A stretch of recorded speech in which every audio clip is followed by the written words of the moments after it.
anak. Kasi Hesus Kristo na naghatag kanamo sa sugo nga mga paghigugma. Una ginilawag dawatanan sa imong gugma, karong tibok pamilya nga magkatigom dinhi karon ay giusahon sa panagdait. Pamilaw niya mga bisita magkatagamtam sa kainit silang bugos nga panaghigugmaan. Kini mo ibangayo pinagi sa imong anak sa Hesus Kristo ang Ginoo. Amen.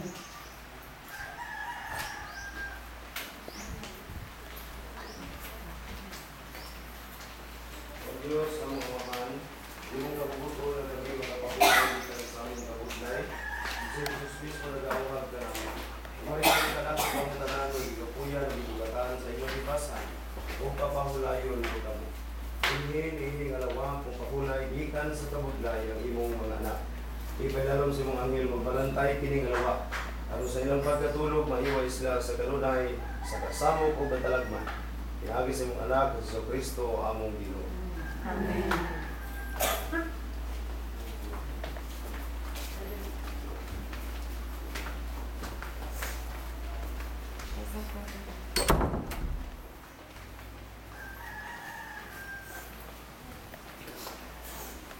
O Diyos sa among mahal, imong kabuton na kami makapahulay, gikan sa among kabudlay.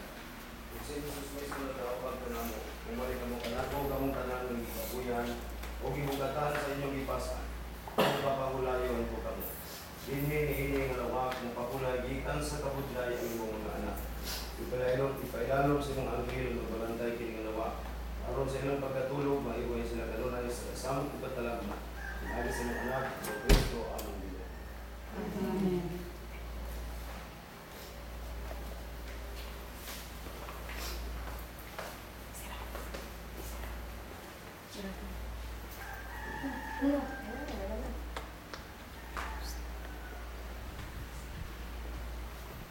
O Diyos, ang mga pamahay ng kabuto na kami makahulay gikan sa among kabudlay. Sa Jesus mismo nagawag ka namo. Umari ka mo kanang ipamunta ng kabuyan, ibugatan sa iyong ipasan, o papahulayon ko kamo. Dinhi nga lawak o pahulay gikan sa kabudlay ng imong mga anak. Ipailalom sa imong anghel magbalantay, akin nga lawak aron sa ilang pagkatulog, maiway sila gano'n ay sa kasama o katalagman. Nangis sa anak sa Hesus Kristo among Ginoo. Amen. Si Alec.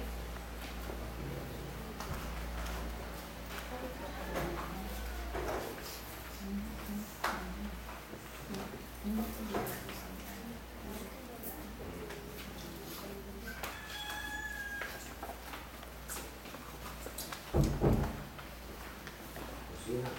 Sino? Sino? Sino?